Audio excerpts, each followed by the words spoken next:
하나님께서 오늘 우리에게 주시는 말씀은 신약 성경 중 요한복음 20장 30절에서 31절 말씀입니다.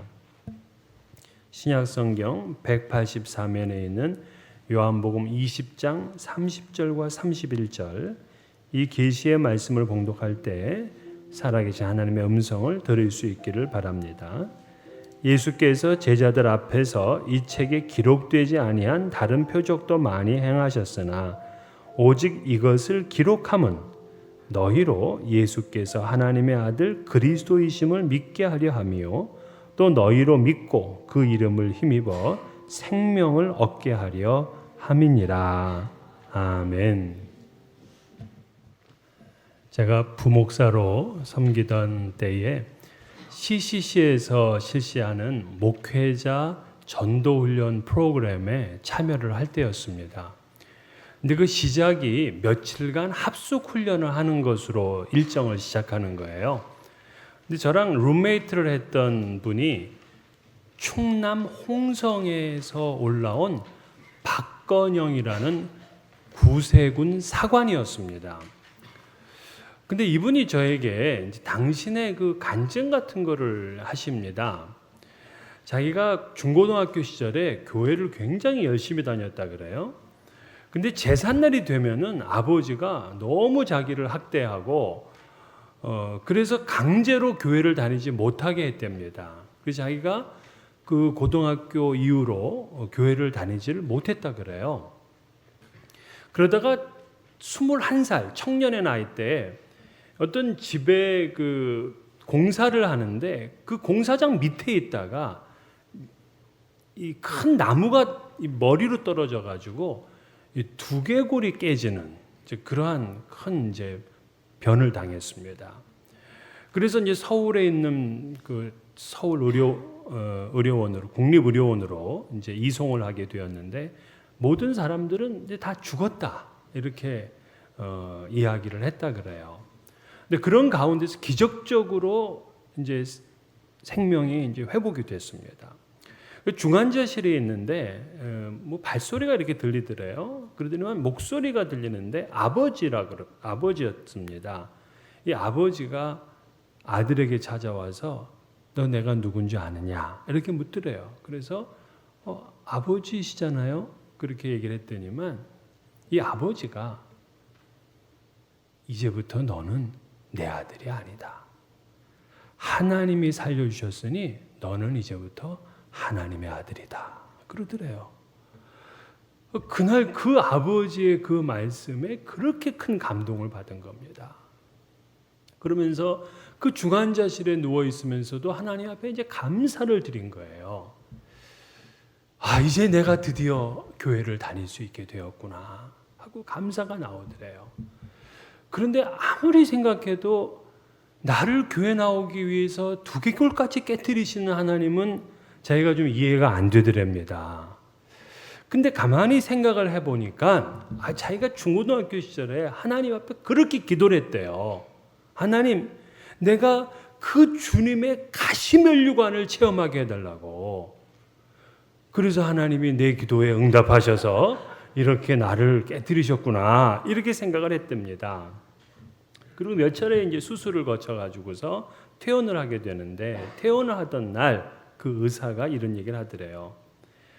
당신은 5년 안에 실명이나 간질이나 기억력 상실, 좌측 반신마비, 실어증 이런 부작용이 생길 수가 있으니까 조금이라도 이상이 있을 때 병원을 와야 됩니다. 그렇게 얘기를 했대요.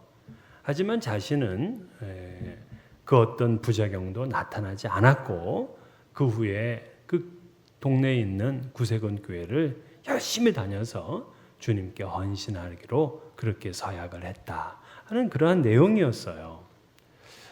정말 대단한 체험 아닙니까? 어떤 사람들은 이러한 체험을 통해서 예수를 믿기도 하고요.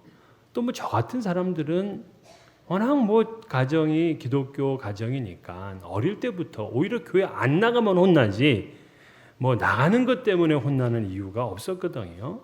그러니까는 그냥 편안하게 안전하게 그렇게 예수를 믿게 됐습니다. 그러니까 예수를 믿게 된 동기나 이유를 들어보면은 참 각양각색이에요. 저는 예수를 믿게 된 이야기들을 듣는 걸 참 좋아해요. 어디 여행 가고 그럴 때 한 번 한 분씩 얘기하면 보통 1시간씩도 얘기하잖아요. 아주 재밌어요. 신기해요. 어떻게 사람마다 예수를 믿게 된 그 이유나 그 어떤 방법이 다 다를까?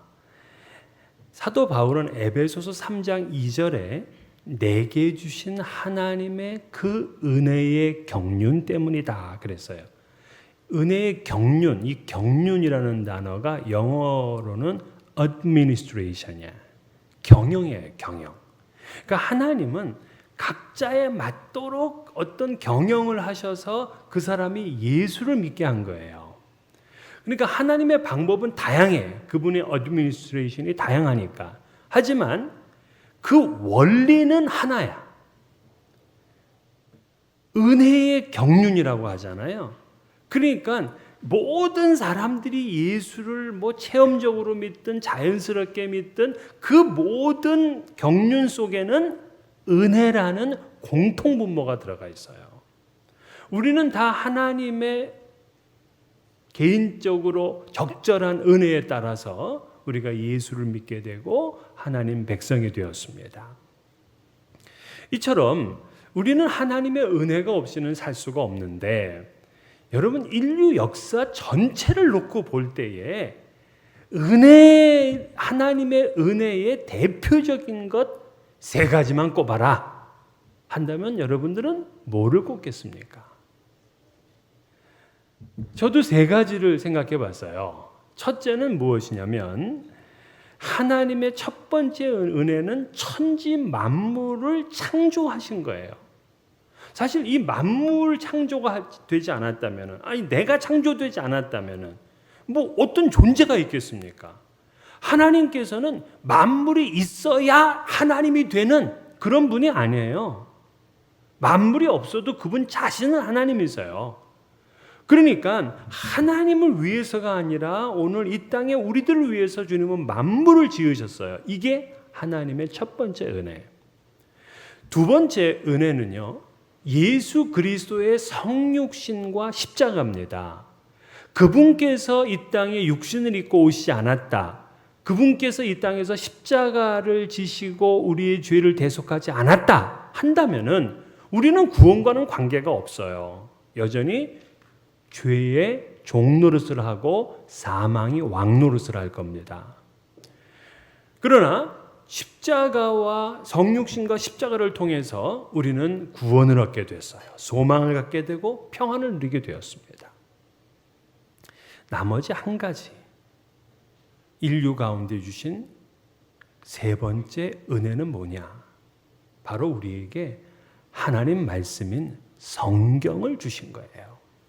만약에 성경이 없었다면 우리는 예수 그리스도의 사역을 몰랐을 겁니다. 하나님, 삼위일체 하나님의 특성과 그분이 하시는 일들을 우리는 알지 못했어요. 성경이 가는 곳마다 생명의 역사가 나타나고 성경이 거부되어지는 곳마다 죽음의 역사가 나타납니다. 그렇기 때문에 성경을 주신 것, 이것이 하나님의 은혜예요. 그런데 오늘날 현대인들은 하나님의 이 성경을 하나님의 말씀으로 믿지를 않고 있다는 게 문제예요. 어떤 분들은 직통계시를 받았다라고 얘기를 합니다. 직통계시를 받았다고 하면서 자신이 받은 계시를 거의 성경의 가치 정도로 봐요. 어떤 사람들은 성경의 가치보다 더 중요한 거를 봅니다. 직통계시니까. 이건 다 가짜예요. 여러분, 직통계시를 받았다. 이건 다 가짜입니다. 자, 여러분, 계시라는 뜻이 뭐냐 하면은 계시를 동사형으로 쓰면은 reveal이에요. reveal. 밝히다, 드러낸다는 뜻이에요. 이것이 명사가 되면 계시, revelation이 되는데요. 이것은 뭐냐면 하나님께서 자신을 드러내는 거예요. 하나님을 우리가 다 볼 수가 없잖아요. 그죠? 태양도 우리는 잘 못 보는데. 그러나 하나님이 자신을 드러내시면 우리는 그때 볼 수 있어요. 요 드러냄, 요 밝혀줌, 이것을 계시라고 불러요. 그래서 하나님께서는 우리에게 두 가지 방법으로 계시를 하셔요. 그 두 가지 방법을 우리는 일반 계시와 특별 계시로 나눕니다. 일반 계시는 뭐냐? 자연 만물을 통해서 주님을 알 수 있어요. 하나님의 존재를 알 수가 있어요. 또 역사의 변천 과정을 지켜볼 때 하나님을 알 수 있어요. 인간의 이성을 통해서 하나님을 알 수 있어요. 이거는 일반 계시예요. 캠브리지 대학의 그 유명한 무신론자였던 C.S. 루이스는 인류를 연구해보고 이 역사와 문화를 연구해보면서 특이한 게 있는 게 알았어요. 인류 최초의 각 5대양 6대주에 나누어서 살고 있는 이 인류의 조상들이 만나서 회의를 한 게 아니에요. 회의를 하지 않았음에도 불구하고 이들에게는 공통적인 도덕률이 있다는 걸 알았어요. 예를 들어서 군대에서 도망친 그런 탈영병들을 붙들어 세워놓고 훈장을 주는 나라가 없어. 잘했다 칭찬하는 나라가 없어. 또 지극히 다정한 사람을 속이는 것을 자랑으로 여기는 문화가 없어요. 자신을 으뜸이라고 꼽아서는 안 된다 하는 것에 각 국가들이 동의를 하고 있어요. 이기심이 덕목이 되지 못한다? 이게 전 세계 동일합니다. C.S. 루이스는 생각했어요. 우리는 그거에 대해서 뭐 의문을 갖지는 않았지만은 이 사람은 아니 어떻게 그 조상들이 다 서로 만나서 그렇게 하자고 하진 않았는데 어떻게 인간들에게 이러한 도덕률이 있을 수 있느냐? 그거는 인간 외에 다른 외적 존재가 그들에게 내추럴 로 자연법을 주었기 때문이다 하고 그렇게 판단을 한 거예요. 그러면 인간 외에 어떤 다른 존재가 있구나 하는 걸 알 수 있는 거죠. 이게 일반 계시예요. 학자의 식견과 또 연구를 통해서 많은 생각을 통해서 얻어낼 수 있는 겁니다. 하지만 이러한 일반 계시로는요, 하나님을 완벽하게 알 수가 없어요. 죄인을 구원하시는 그분의 방법에 대해서 정확하게 알 수가 없어요. 그래서 하나님께서는 우리에게 특별 계시인 성경을 주신 거예요. 사람들은 어떤 특별한 계시를 자꾸 사모하지만 성경 자체가 특별 계시인 거예요. 사실 법적으로는 말로 하는 거로는 어떤 그 효력이 없잖아요. 반드시 문서가 남겨지는 하드 카피가 필요합니다. 근데 하나님께서는 삼위일체 하나님의 속성과 그분의 하시는 일, 구원의 방법, 또 우리가 죽음과 생명, 영생 이와 같은 것들을 전부 다 하드 카피로 남기셨어요. 그게 바로 성경이에요. 우리는 이 성경의 말씀을 붙들고 천국 갑니다. 하나님도 이 성경의 언약을 피하지 못해요. 왜냐? 그분은 단순히 말로 한 것이 아니라 당신의 말을 증거로 남겼거든요. 그래서 우리는 성경을 봐야 되고 성경을 붙들어야 돼요. 성경의 약속을 붙들어야 돼요. 인간 안에 있는 이 이성과 양심만으로는 하나님을 바르게 찾고 발견할 수가 없어요. 한계가 있어요. 그리고 그 이성이 타락하잖아요. 그러면 오히려 하나님을 대적합니다. 그래서 하나님이 아닌 다른 피조물을 섬기고 육체의 쾌락을 쫓아 사는 인생을 살게 되죠. 그래서 오직 성경으로 돌아가야 돼요. 성경은 자그마치 쓰여진 기간이 약 1,500~600년 정도 돼요. 1,500~600년. 어마어마하게 오랜 기간 동안 쓰여졌어요. 성경의 기자들을 보게 되면 그들은 살았던 시대가 다르고요. 심지어는 나라도 달랐고요. 그리고 언어도 달랐어요. 어떤 거는 히브리어로, 헬라어로, 심지어 아람어로 쓰이기도 했습니다. 저자들의 직업이요. 34명, 35명 정도가 성경의 저자인데요. 그들은 어떤 이는 왕이고요. 어떤 이는 농부예요. 목동이고요. 어부예요. 학자도 있고요. 의사도 있습니다. 율법 박사도 있고요. 제사장도 있고 군인도 있고 세리도 있고 총리 대신도 있습니다. 그런데 이렇게 엄청난 기간 동안에 다양한 신분과 직업을 가진 사람들이 글을 썼는데 이 글이 하나의 통일성을 이루고 있다는 거예요. 그렇다면 우리는 뭔가 그 외에 어떤 존재에 의해서 이것이 하나의 통일성을 갖게 되었구나 하는 걸 우리는 생각할 수 있어요. 그러므로 성경은 사람이 자기 생각으로 쓴 것이 아니라 하나님의 감동으로 쓰여졌다 하고 말하고 있어요. 디모데후서 3장 16절 모든 성경은 하나님의 감동으로 된 것이니 이는 교훈과 책망과 바르게 함과 의로 교육하기에 유익하다. 자, 모든 성경은 하나님의 감동으로 쓰여졌다. 이 감동, 하나님의 감동, 이것이 헬라어로는 데오푸뉴마토스예요. 데오푸뉴마토스. 데오푸뉴마토스라는 뜻은 뭐냐면 하나님이 숨을 불어넣으셨다야. 하나님이 숨을 불어넣으셨다? 당장 뭐가 생각이 나죠? 아담. 하나님께서 진흙으로다가 흙으로 사람의 모양을 만드셔서 하나님의 형상으로 모양을 만드신 다음에 그에게 하나님의 숨을 불어넣었더니 그것이 생명, 살아있는 인격체가 되었다 그래요. 그런데 이 문자에다가 하나님께서 숨을 불어넣으셨더니 이게 성경이 되었다고 얘기를 하고 있는 거죠. 그래서 여러분 성경은 다른 책들과 달라 하나님의 숨이 불어넣어진 그러한 책이에요. 이 성경을 우리 영어로 뭐라 그런다? The Bible이라고 그러죠. The Bible이 헬라어에서 온 단어예요. 헬라어의 비블로스라 그래요. 그럼 비블로스라는 뜻은 뭐냐? 북이에요. 북. 책이야 그냥. 그러니까 비블로스 그냥 책이야 이거는.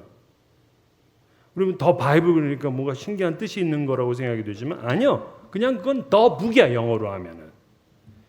하지만 이거는 책 중에 한 권이 아니라 유일무이한 하나님의 숨이 불어넣어진 하나님의 감동으로 쓰여진 하나님의 말씀 책입니다. 그래서 히브리서 기자는 하나님의 말씀은 살아있고 활력이 있어 좌우에 날선 어떤 검보다도 예리하여 혼과 영과 및 관절과 골수를 찔러 쪼개기까지 하며 또 마음의 생각과 뜻을 판단하나니 그랬어요. 성경은 사람의 언어로 쓰여졌지만 이거는 하나님의 숨이 담겨진 하나님의 말씀이라는 사실을 믿으시기를 바랍니다. 그러면 하나님께서는 그렇게 오랜 기간 동안 그렇게 많은 사람들을 동원해서 이 성경을 쓴 우리에게 주셨는데 성경의 기록 목적이 뭐냐는 거예요. 그걸 오늘 본문에서 잘 말해주고 있어요. 31절에 보니까 시작을 이렇게 해요. 오직 이것을 기록함은 요 문장을 딱 읽는 순간 궁금해. 주어가 누구지? 오직 이것을 기록함은 주어가 누구예요? 누가 이걸 썼어요? 자, 여러분 슈베르트의 자장가는 누가 작곡했어요? 슈베르트야. 요한복음은 누가 썼어요? 요한이에요. 그럼 당연히 오직 이것을 기록함은의 주어는 요한이 둬야 돼요. 그런데 아이가 없어요. 영어 성경에도 없고 헬라어 성경에도 없어요.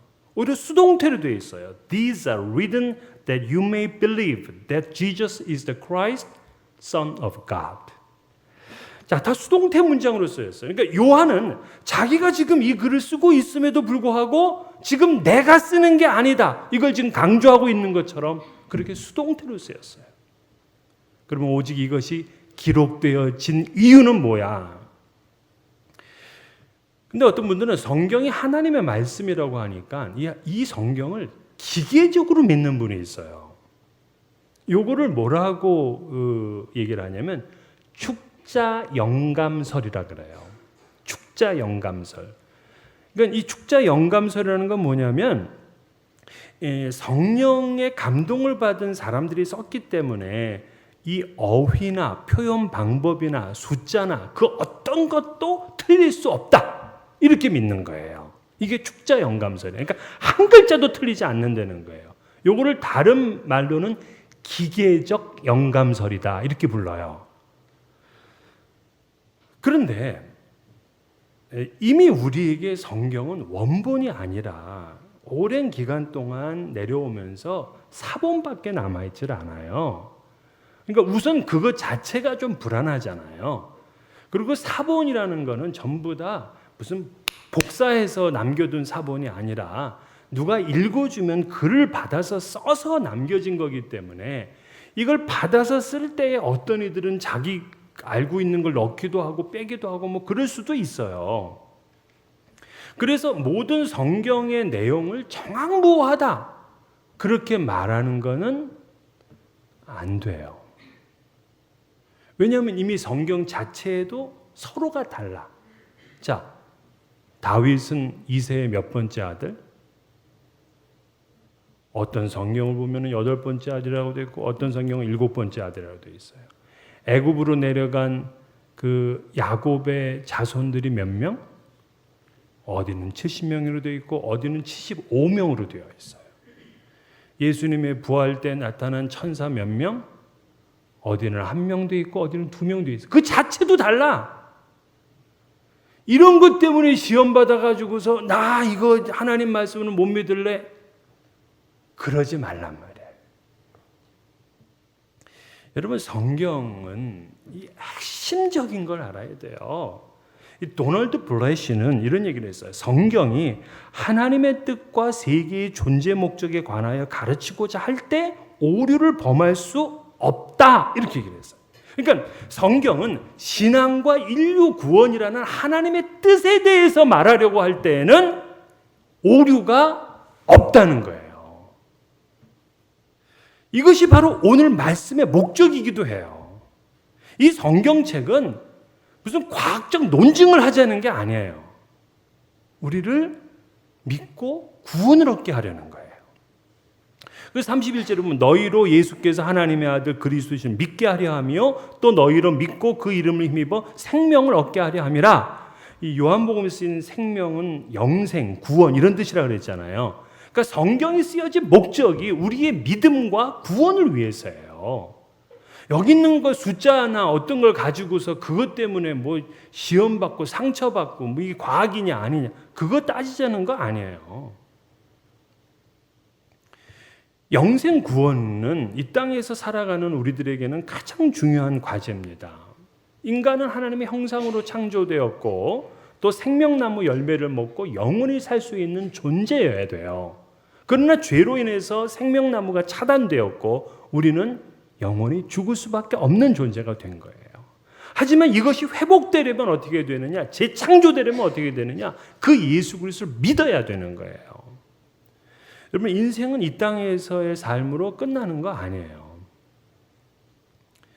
한 번 죽는 것은 사람에게 정해진 것이요 그 후에는 심판이 있으리니 그랬어요. 그러니까 심판 이후에는 영원한 삶이 있는데 질이 너무나 달라. 어떤 이는 영원한 천국이고 어떤 이는 영원한 죽음이에요. 구원받지 못한 삶은요 바르게 산 인생이 아닙니다. 행복한 인생이 될 수가 없습니다. 모세는 모압 평지에서 이스라엘 백성들을 모아놓고 마지막 연설을 합니다. 이때에 이 모세가 뭐라고 이스라엘 백성들에게 부르냐면 이스라엘이여 너는 행복한 사람이로다 이렇게 얘기를 해요. 이스라엘이여 너는 행복한 사람이로다. 이스라엘이 지금 400여 년 동안은 종이었어요. 그리고 40년 동안은 이 광야에서 먹을 것도 제대로 못 먹고 참 고생만 했습니다. 이제는 가나안 땅에 들어가야 되는데 한 걱정이야. 왜냐하면 그 가나안 땅에는 철기 그 무기를 사용하는 엄청난 족속들이 있거든요. 그런데 그들을 향해서 뭐라 그러냐? 행복하대. 왜? 그 이유를 얘기를 해요. 이스라엘이여 너는 행복한 사람이로다. 여호와의 구원을 너같이 얻은 백성이 누구냐? 그는 너를 돕는 방패시요 내 영광의 칼이시로다. 내 대적이 내게 복종하리니 내가 그들의 높은 것을 밟으리로다.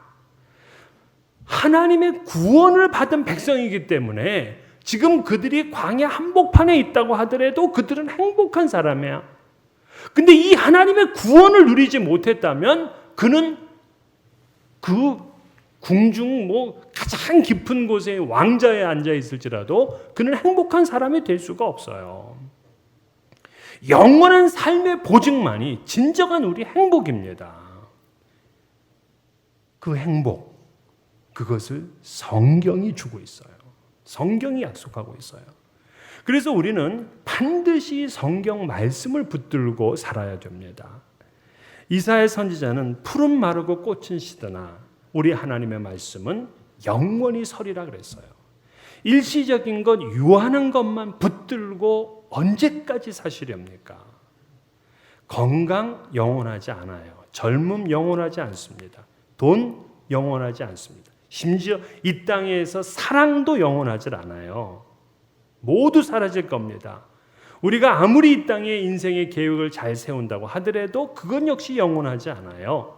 오직 영원하신 말씀을 붙들어야 가장 안전하고 가장 행복한 영혼을 삽니다. 우리 일상에는 사실 직분도 중요하고 재물도 중요하고 출세도 중요하잖아요. 그러나 가장 중요한 것이 생명의 문제예요. 오늘 우리는 이 생명의 문제를 해결하고 가야 되는 겁니다. 이걸 해결하지 못하면은, 이걸 나중으로 미루게 되면 참된 평안과 안식을 얻을 수가 없습니다. 우리 하나님께서는 우리에게 이 성경을 주시면서 우리에게 소망이 있는 걸 알 수 있어요. 우리가 예수 믿고 구원받은 백성이 되기를 하나님은 소망하고 있는 거예요. 그래서 이 성경에는 하나님의 소망이 담겨져 있어요. 그럼 어떻게 그 생명을 얻을 수 있느냐? 너희로 믿고 그 이름을 힘입어. 믿고 그 이름을 힘입어서 구원을 얻고 생명을 얻는다고 얘기를 하고 있어요. 여러분, 기적 중에 기적은 믿고도 변화가 안 되는 거잖아요. 그럼 여러분들은 어떻습니까? 변화가 됐다고 확신하십니까? 물론 어떤 분은 나는 옛날보다는 완전히 바뀌었어. 그런 분도 이제 있겠죠. 하지만 또 어떤 분들은 어렴풋이 좀 내 변화되기는 했지? 그런 분도 있을 거고. 또 심지어는 변화되었다고 말하기가 조금은 송구스러운 그런 분도 아마 있을 거예요. 나는 예수 안에서 영생을 얻었어. 이렇게 자신 있게 말하지 못하는 분도 있을 거예요. 그런데 오늘 본문을 보게 되면 우리에게 그런 생명 영생을 얻기 위해서 뭘 하라고 하고 있어요? 뭘 하라가 없어요. 믿으라지, 믿으라. 믿으면 자동적으로 그 이름을 힘입게 되고 그 이름을 힘입게 되면 생명을 얻는다는 그 약속이에요. 우리는 결국 이 약속 붙들고 하나님께 갈 거거든요. 중요한 것은 이 말씀을 내 것으로 받아들이느냐 아니냐예요. 제가 일부 예배를 끝나고 친교실에 갔더니 어떤 어르신이 그러시더라고요. 자기는 여전히 흠이 많고 그래서 참 하나님 만나는 게 두렵대. 그냥 일부 예배 때 그냥 믿으면은 그 이름을 힘입어서 생명을 얻는다고 그렇게 그냥 부르짖었더니 나와서 식사를 하시면서 하시는 말씀이 흠과 점이 많아서 두렵대. 그분이 그만큼 이제 경건한 삶을 이제 살고 싶으신 거 제가 이제 이해는 됩니다. 여러분, 하나님의 말씀을 내게 주시는 말씀으로 받아들여야지. 그게 뭔가 소용이 되는 거죠. 오늘 성경은 믿어라. 그러면 그 이름을 힘입는다. 그 이름을 힘입는다는 것은 뭐냐면 내 능력, 내 열심, 내 공로, 내 선행으로 생명을 얻는다는 게 아니라는 말이에요. 여러분, 영생이 우리의 노력으로 됩니까? 지금 우리 교회의 가장 큰 기도 제목이 있죠. 우리 남미자 권사님. 이제 뭐 몇 개월 안 남으셨어요. 뭐 병원에서는 이미 다 손을 놨습니다. 이 권사님이 한 5년만 생명을 연장할 수 있다 하면은 본인의 노력으로 5년 연장할 수 있습니까? 안 돼. 본인의 아무리 많은 노력을 해도 생명을 5년 연장 못 시켜요. 근데 영생을 뭐를 노력해가지고 얻으시려고? 뭐를? 가난한 사람 좀 돈 몇 푼 주는 거로? 그런 사람들에게 뭐 식사 좀 대접하는 거로? 여러분의 재산을 절반 잘라서 뭐 도네이션 하는 거로? 그거로 영생을 얻으시겠습니까? 5년도 더 연장 못 시키면서 내 힘으로 얻는 거 아니에요. 그분의 이름으로 구원과 생명에 이르게 돼 있는 것입니다. 그러면 우리는 생명을 얻은 사람들이에요. 예수 그리스도를 믿고 그 이름을 힘입은 사람이니까. 그런데 생명을 우리는 가지고 있으면서도 그 생명력이 충만한 분이 있고 생명력이 별로 없는 분이 있어요. 그건 무슨 차이일까요? 그러니까 말씀과 가까운 사람들이 있어요. 여러분들에게는 생명력이 넘쳐나는 걸 느껴요. 그런데 말씀과 좀 먼 신앙인들이 있어요. 생명은 있는데 그 생명력이 막 꿈틀거리지를 않는 거죠. 그래서 우리는 말씀의 손이라고 있습니다. 말씀의 손. 말씀의 손은 말씀을 읽기, 또 말씀을 듣기, 말씀을 공부하기, 말씀을 묵상하기, 말씀을 암송하기. 이 5가지가 우리가 말씀하고 친해지는 방법이에요.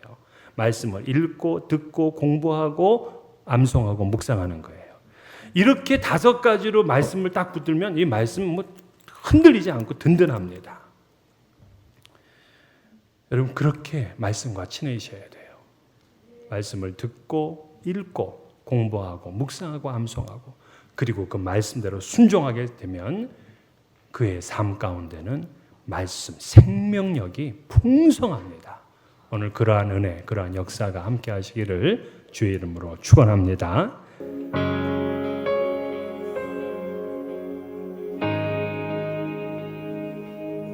나의 눈